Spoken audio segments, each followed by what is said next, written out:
Isaac, chapter 13, carried off.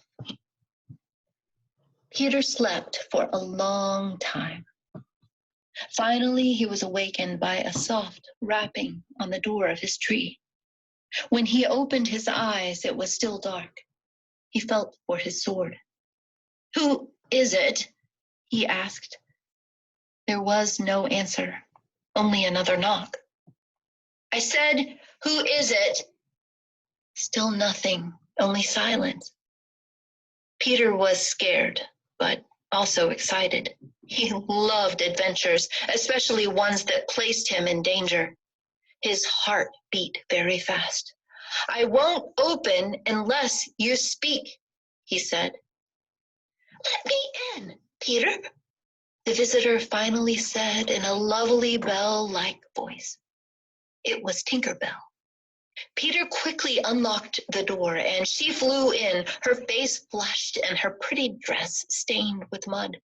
Tinker Bell told Peter that Wendy and the boys had been captured and were now prisoners on the pirate ship. "I must save her," Peter cried, leaping for his weapons. But first, he would have a sip of the water Wendy had left by his bed. His hand reached for the glass. "No!" Tinker Bell cried, for she had heard Hook mutter about his trick as he sped through the forest. "It is poisoned." "What? How? By whom?" "Hook." "Don't be silly. How could Hook have gotten down here?" "I don't know, but he did." Peter Pan was stubborn and thirsty, so he raised his glass anyway. Tinker Bell flew quickly between his lips and the glass and took a sip of the water instead. "Hey, that's my water," Peter protested. Tinker Bell did not answer. She was already spinning dizzily in the air, poisoned. "Tink," Peter asked, suddenly afraid. "You should have listened to me," Tinker Bell said weakly. "Oh, Tink, why did you risk your life to save me?" Peter asked.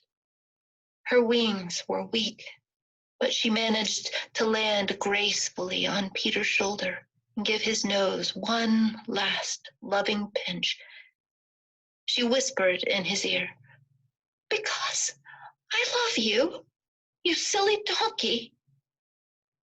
Then she flew weakly back to her little cave and collapsed on her bed. Peter knelt near Tinker Bell's limp body in distress. His head filled almost the entire space of her room. Tink's light was growing darker. Peter knew she would die if it went out entirely. "Oh, Tink," he cried, "what can I do? I need you. Please don't leave me now."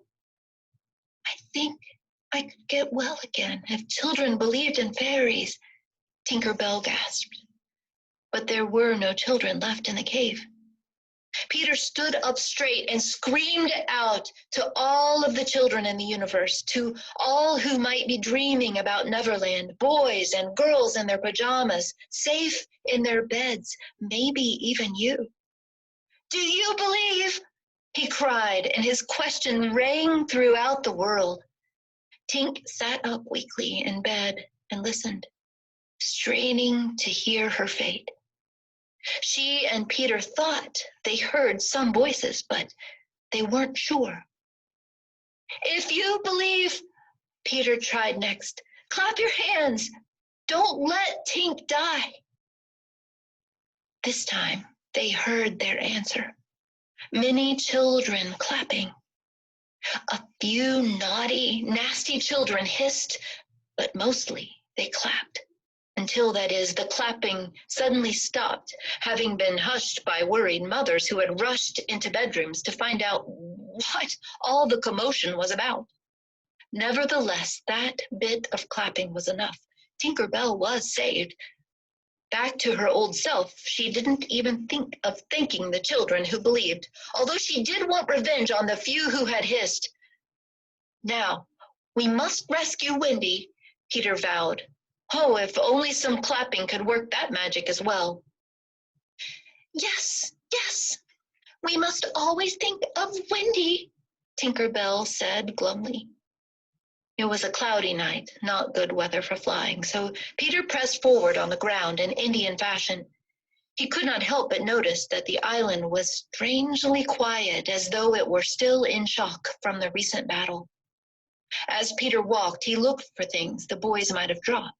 He had trained them, if ever taken, to leave such clues. Slightly, for example, was to cut trees, and Curly to drop seeds. Wendy knew to drop her handkerchief. But he saw nothing. He swore a terrible oath. Hook or me this time. Chapter 14. The